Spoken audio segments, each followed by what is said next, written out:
Good morning and welcome to Worldwide Wisdom. What do you have to do to stand up for your fellow Jews that are evil? Do you know any fellow Jews that are the word evil is a hard word. It's a very difficult word. But if you have word, yeah, maybe that's a better word, Mordechai. That if you know Jews that are, evil is a very difficult word to use. Way off the that are lost. Imagine you have Jews that are voting for a pro-Hamas candidate. Can you imagine that there's such a thing?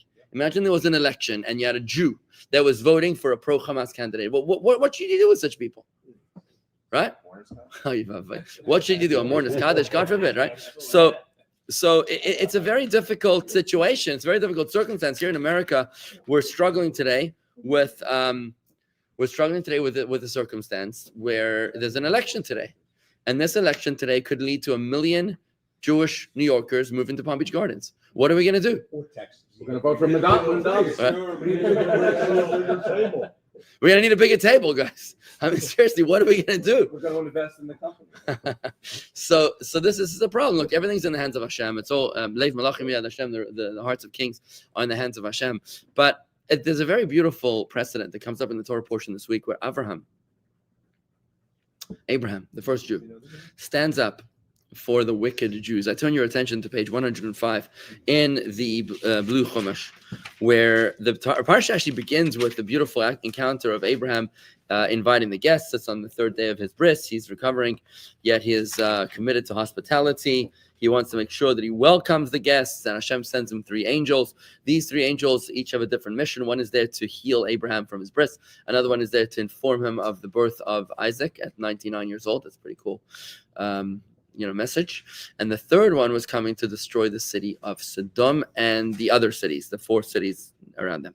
So after the encounter of the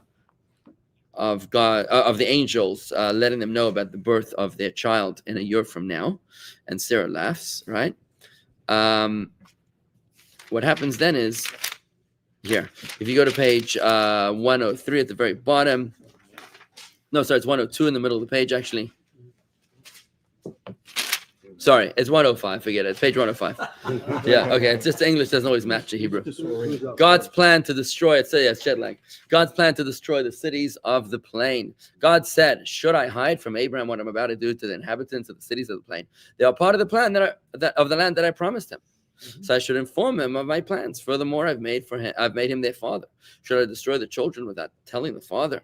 How can I keep my plans secret from him, seeing that I love Abraham so much that I promised him that he will surely become a great and mighty nation, and through him all the nations of the world will be blessed. I have promised him these blessings, for I cherish him, and I cherish him because he instructs his children and his household after him to keep God's ways by acting with righteousness and justice, so they will earn my blessings." In fact, when he instructs them to follow my teachings, he adds explicitly, so God will be able to bring about for Abraham everything he said concerning him. Just stop there for a moment and reflect on the fact why God is talking to himself, right? And God is saying, why do I love Abraham so much? Soliloquy. Because isn't a soliloquy a song? No, it's words. Speech to yourself. Soliloquy, good. So what does it mean here that God loves Abraham? Why does he love Abraham? Because he teaches his kids. That's why. Think about that for a moment. And I want you to reflect for a moment about what values you pass on to your kids. Don't be intimidated by your children. Right. Don't be intimidated by your daughter-in-law, folks. Don't be afraid, right? You have the right to be able to infuse values in your grandchildren. Don't be afraid. You're allowed to do this, right? You are the grandparent, right? You're not brainwashing them by teaching them values, right? This is what makes us Jewish, right? The Egyptians built pyramids, and the Babylonians built ziggurats, and the Incas built temples, right? And they're all in museums behind glass cases. Today, what the Jews invested in was not in buildings, but in schools. And that's why we're alive and well to tell the story, right? It's only because we told the story. We can't be the last generation. We've got to make sure that we pass these values on to our children. This is the essential factor that is what caused Abraham to be chosen by God. Oh, Rochelle from Dubai. Nice to see you. Welcome. Good. So, as he said he would, God said to Abraham, because the outcry from Sodom and Gomorrah has become great and their sin is very grave. So God is telling Abraham, listen, Sodom and Gomorrah is really bad cities. I will descend as I did with before the dispersion. Remember the dispersion? That was the last 2 weeks ago, Yeah. where the people gathered together in order to fight against God. They built the Tower of Babylon. Yeah. In order to demonstrate, one day when we do a short trip to Iraq, I really want to go visit that Tower of Babylon, the remnants. I want to see, what we can find over there. In order to demonstrate that a judge should not render a verdict until first carefully examining the evidence and see if their deeds have matched the outcry that has come before me. If they are indeed as depraved as the outcry that I've heard against their misdeeds would indicate, and they have not yet repented, then I will annihilate them. If not, then I will know what less severe punishment to impose upon them. The story goes, Rashi brings us a story that what happened was that Lot had a daughter. Lot was the nephew of Abraham. Lot had a daughter who, like her uncle Abraham, was very charitable and kind. So she wanted to be kind to a poor person that was coming by the town. Now, there were ordinances in Sodom and Gomorrah that were prohibiting people from inviting guests. It was like a modern day HOA, right? Where you weren't allowed to have you're not allowed to have certain guests under a certain age. Over 55 community, your guests can't be under a certain age, right? God forbid, it's not an HOA. I'm just joking. But what they had ordinances that you weren't allowed to invite guests, right? So what she did was that she surreptitiously figured out a way how she was able to feed a poor person. What she did was that she put certain food behind the rock outside the city, and the poor person came and he found the food. What they did was, in order to punish her, is that they stripped her naked, they covered her body with honey, and this attracted the bees. Apparently, her writhing in agony or fear would provoke the bees, and they would sting her, and she died a very, very slow death of suffering from bee stings. Right. So this is what the reference Rashi says when it says, if it's true that her cry is in fact as match the outcry that has come before me. That's what we just read in the verse, right?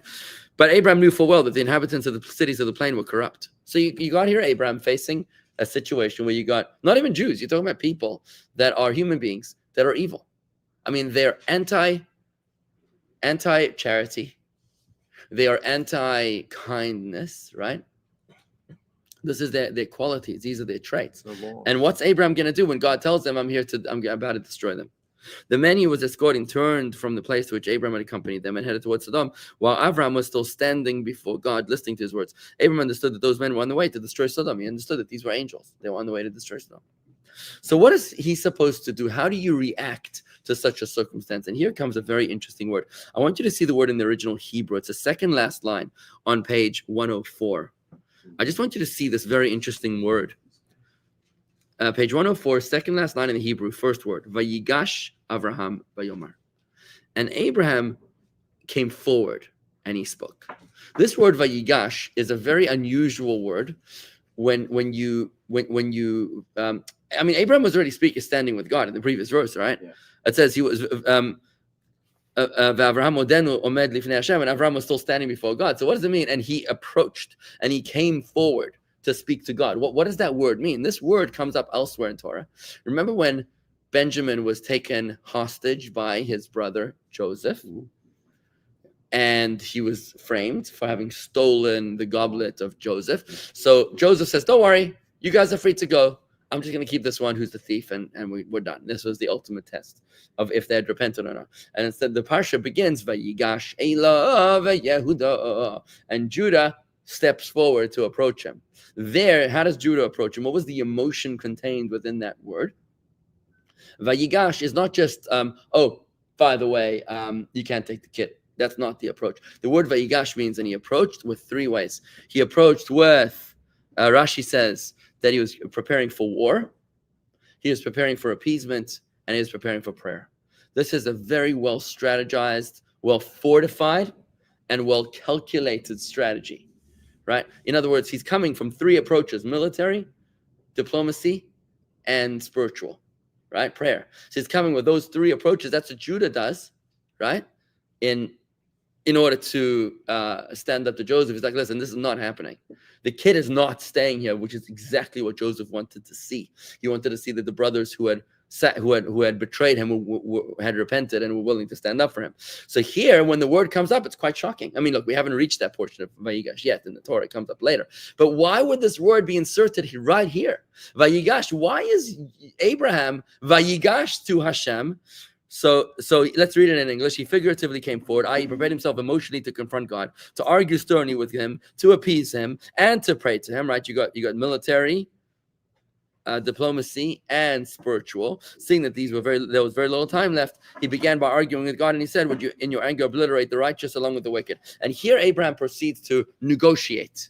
He wants to know if there's 50 righteous people in the cities, 10 for each city, then there's a quorum, it's enough to save the whole city, right? This, by the way, is a little intense for us to process. That God is unleashing his vengeance upon a city. Where else do we see this idea come up in Torah?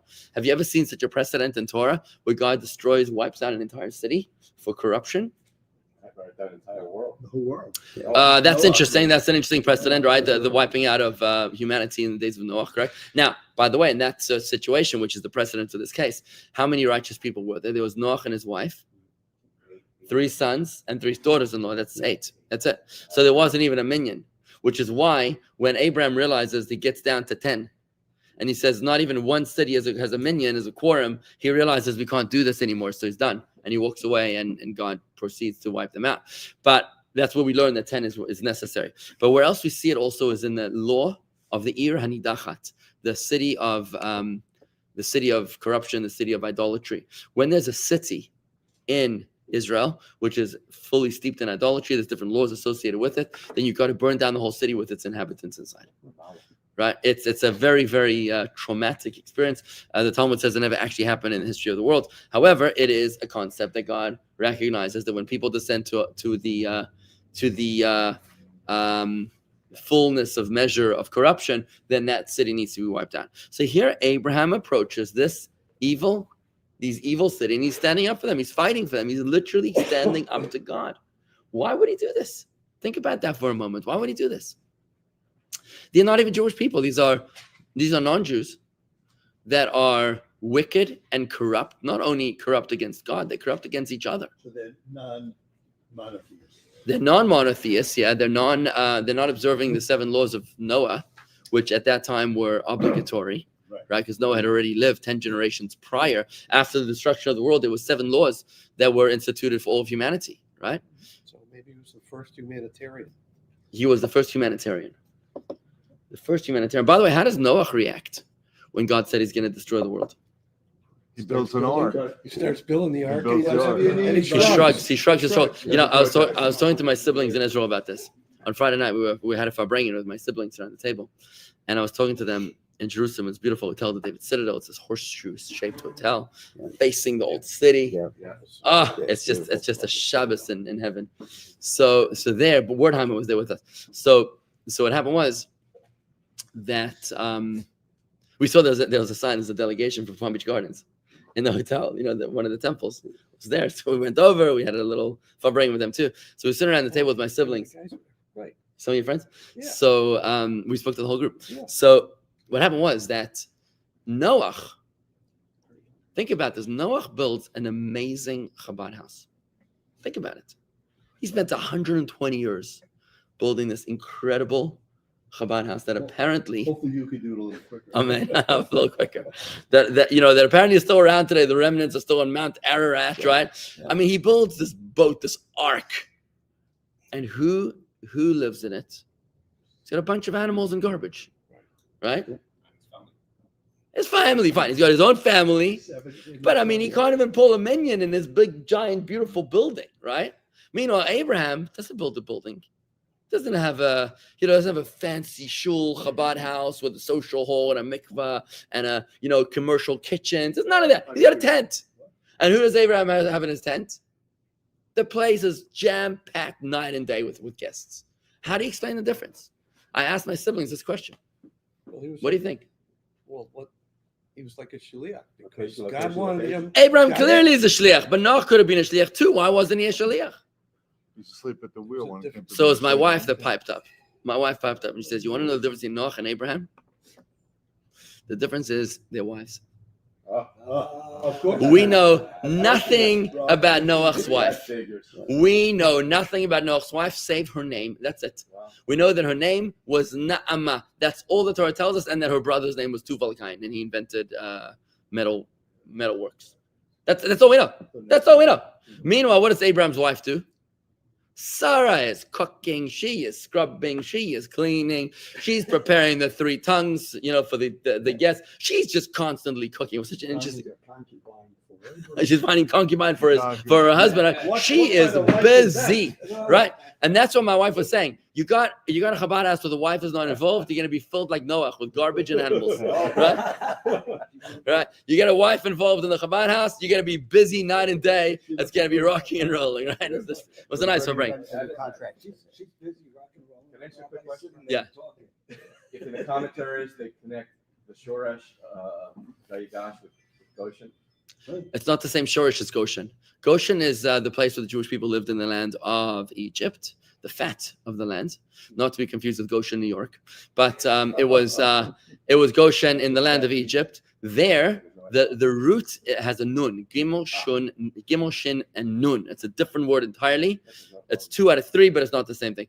Could there be a spiritual Kabbalistic connection? Could there be a spiritual Kabbalistic connection? Yeah, but on a literary sense, it's not the same root. But back to the story here. So Abraham approaches these people, whereas Noah just shrugs his shoulders. So what do you want me to do about it, God? Build an ark? Okay, I'll build an ark. He doesn't stand up to God and he say, why would you kill these people? There's got to be some redeeming factor, some good qualities in them. Doesn't do any of that. Right? Doesn't do any of that. What does Noah do? He just starts building, minds his own business. Abraham stands up to God. He speaks truth to power. And what an amazing lesson, because when you think about Abraham, you know how Abraham's described in Torah? Avraham Ohavi. Avraham, my beloved. Because Abraham was a kind person.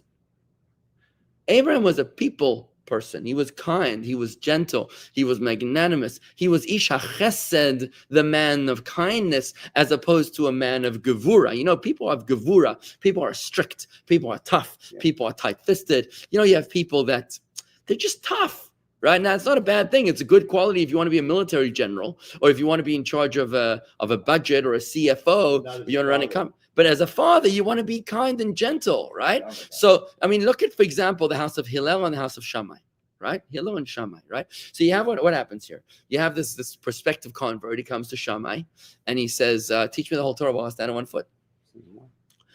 The guy sends him headfirst flying. He was holding the measuring stick. Shammai was a builder, so he was holding his measuring stick. And he shoves him out headfirst. Meanwhile, the guy goes to Hillel and he says, teach me the whole Torah while I stand on 1 foot. And Hillel says, what did you say to him? The famous answer. He says, what you don't want done to yourself, don't do unto others. This is the whole Torah. Everything else is commentary. That's a man of kindness.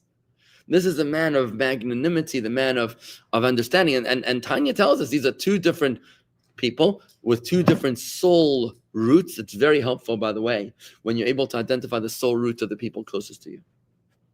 Imagine if you understood that your wife was maybe, or your husband is a man of gevura, of discipline.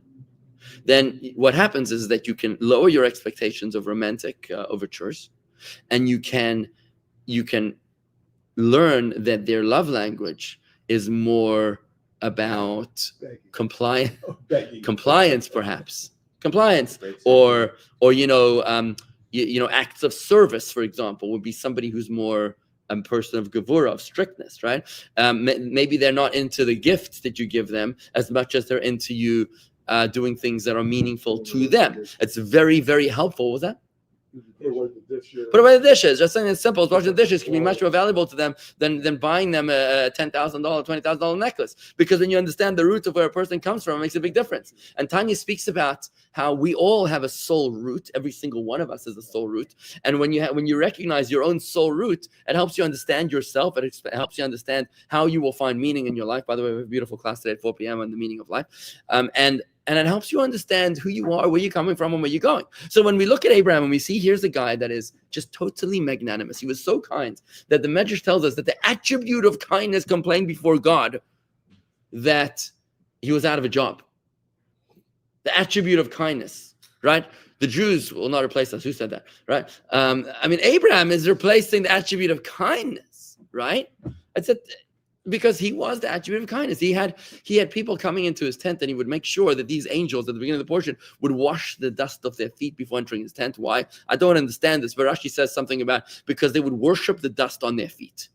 That was their form of idolatry. So he wanted them not to bring idols into his home. Don't know why anybody would worship the dust on their feet. I don't know what that means. But that's what he did because he understood that he was hosting idolaters. Yet he was kind, magnanimous, and warmly welcoming them, right? What made him think that they were idolaters? Clearly he knew what he was talking about. He knew his customers. He obviously knew his customers. He understood where he was I didn't living. know they were angels. Oh, that's a good point. He didn't know that they were angels. I don't know. He probably assumed, of the aggregate of the people that dwelt in that area, they were idol worshippers, right?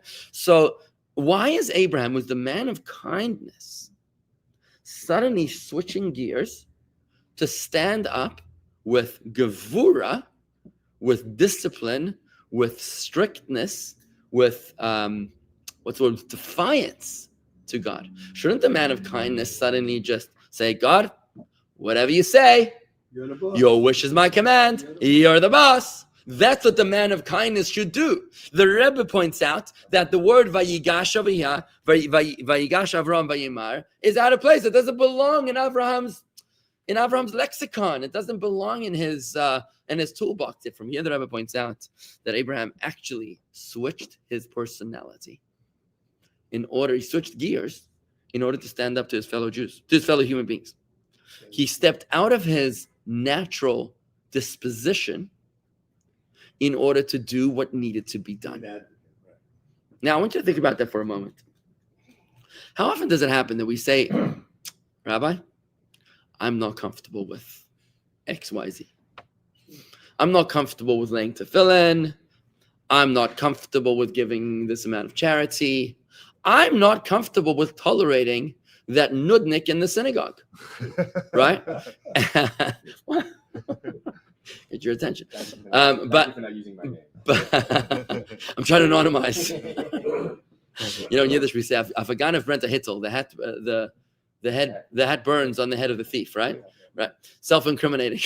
Anyway, so we tend to have this bias towards our personal comfort level, as if that is the ultimate decider of what we're going to do. It all depends on what I'm comfortable with.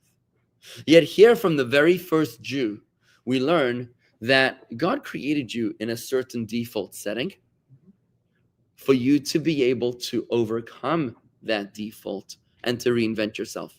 That Tzemach Tzedek explains this is the difference between the human and the animal, where the animal is horizontal, and the human is vertical. The human, all humans are vertical. The overwhelming majority of animals are horizontal, where the brain and the heart and the liver, which is where the blood is, the passion, are all on the same level. In fact, the brain is a little lower than the heart, down, eating the grass, and the heart is above, because animals are controlled by impulse. Human beings have the head above the heart, because the human being controls his heart. And in fact, the Alter Rebbe was once asked about what is the entire purpose of Chassidus. What is the entire purpose of Chassidus? It's such a beautiful, beautiful answer, he said. Such a beautiful answer.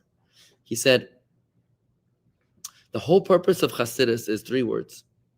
L'shanos teva midosav. To change the natural disposition of his character. Right? In other words, you were born selfish, narcissistic, tight-fisted, judgmental. Get over it.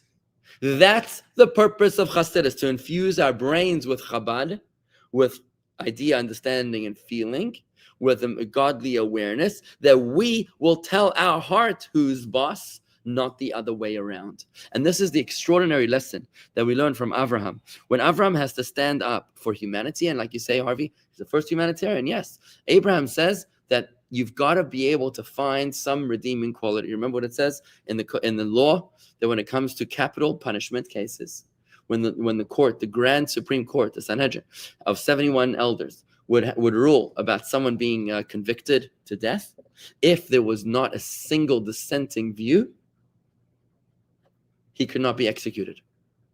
What does that mean? The Rebbe explains.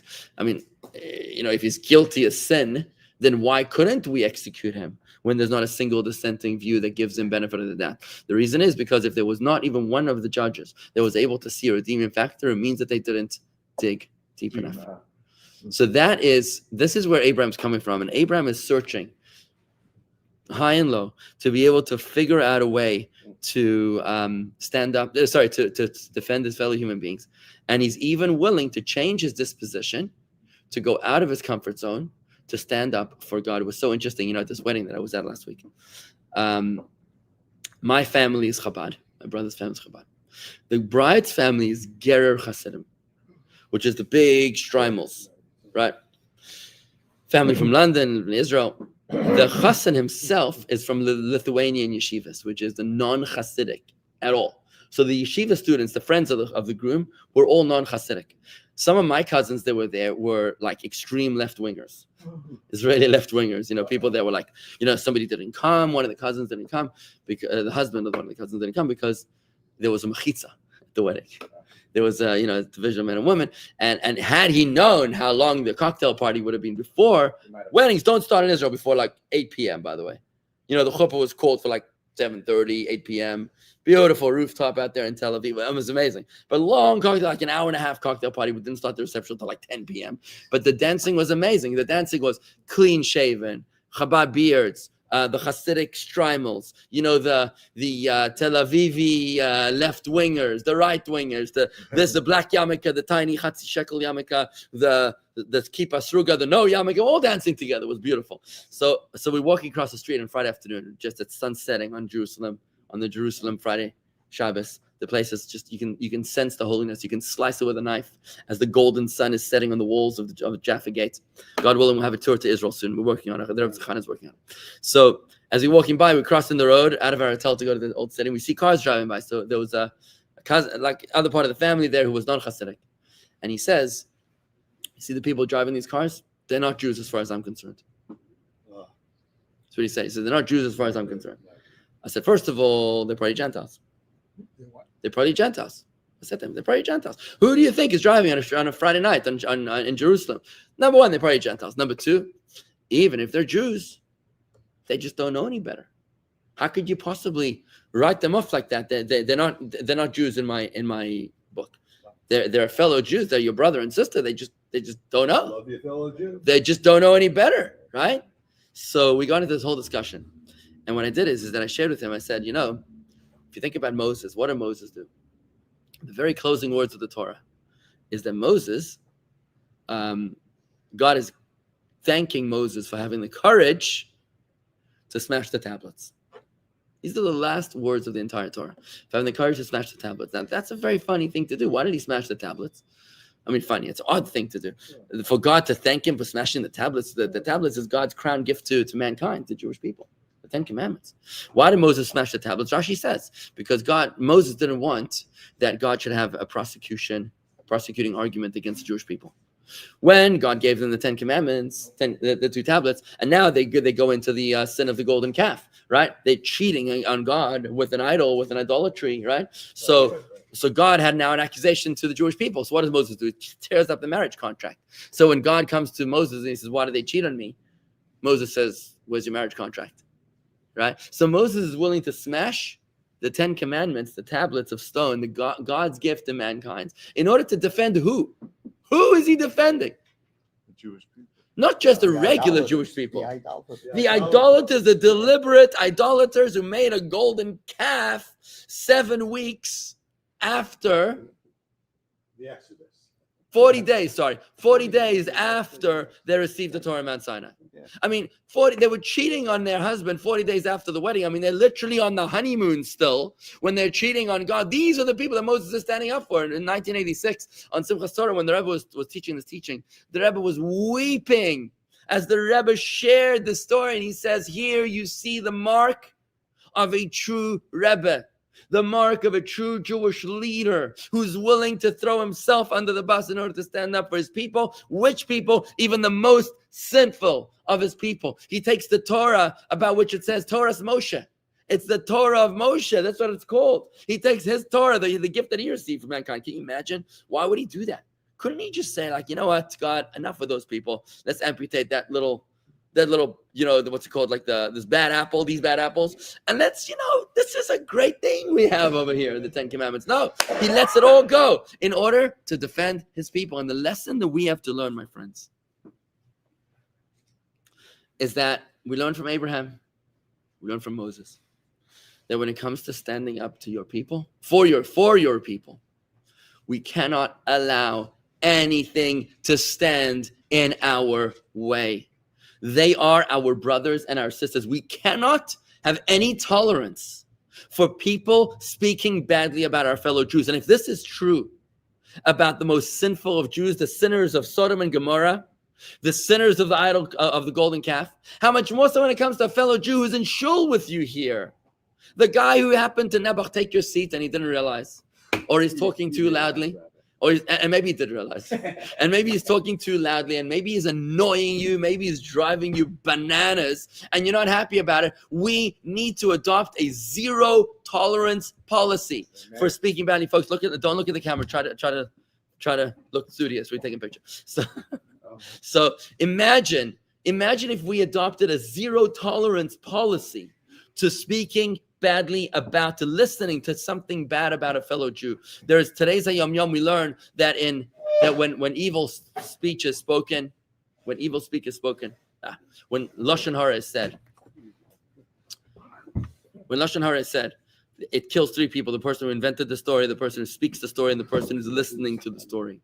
Why would you want yourself to be spiritually executed by being the victim of slander of Lashon Hara? We need to stand up for our fellow Jews. Let's make sure that it starts right here. There's beautiful signs all over Israel. B'yachad nenatzeach. Together we will win. Together we win, because if we're divided, we have no hope. We've got to be able to stand united. And that happens where? It happens right here. When you say to someone, "What, you telling me something bad about another Jew? Do me a favor and spare me." Imagine you said that to someone. Imagine today at the cocktail hour, your happy hour, right? Somebody starts talking badly about a fellow Jew and you say, "I don't appreciate when people speak badly about my family." Just say those words, "about my family." And they're like, "Your family?" It's not your family, it's my neighbor. And you're like, "What do you mean?" "That's my family. Every single Jew is my brother and my sister." So can you imagine we took this approach? Now, we don't know what's going to happen in the election today, okay? Only God knows what's going to happen in the election. But let's make sure that we approach this election with fortitude and with faith, to know that everything is in the hands of Hashem. We're doing our best to keep it going. But whatever happens, let us not make the most terrible mistake of amputating a fellow Jew from our orbit, because Barcheinu Avinu Kolanu Echad, Kolanu Kechad, when we stand together, that's when God blesses us. Yes, Mark, you had a question? Comment? Yeah, wasn't there a connection between Moses and Abraham in the sense they both did this similar things? I mean, That's exactly my point. Yeah. Precisely my point, my friend, is that both Abraham and Moses, yeah. Sometimes if you don't amputate, it kills the whole body. Give me an example of that. You have gangrene in your legs, in your foot. You have to amputate, otherwise the gangrene will kill the body. A fellow Jew is never gangrene. Well, if it's going to destroy the Jewish people, Bernie Sanders, Medical metaphors, Rabbi. a Stephen Miller, Chuck Schumer, and Shomar. Remember he was a Shomar. Whoever you like. What's it going to help for you to speak badly about that person? I'm not saying speak badly. Why do we feel good about? Why do we feel good? That's the question. Why do we indulge these things? Why do we feel good? Yeah, what does make you feel so good to kick him down? No, To kick him out of there. these people, but about a fellow Jew in the synagogue who won't say, so won't look you in the eye and wish you a good job. Folks, when you feel vibes from a fellow Jew, approach them, confront them, say hello, kill them with kindness. Let's make sure that we can stand strong right here in Palm Beach Gardens and around the world. Thank you very much.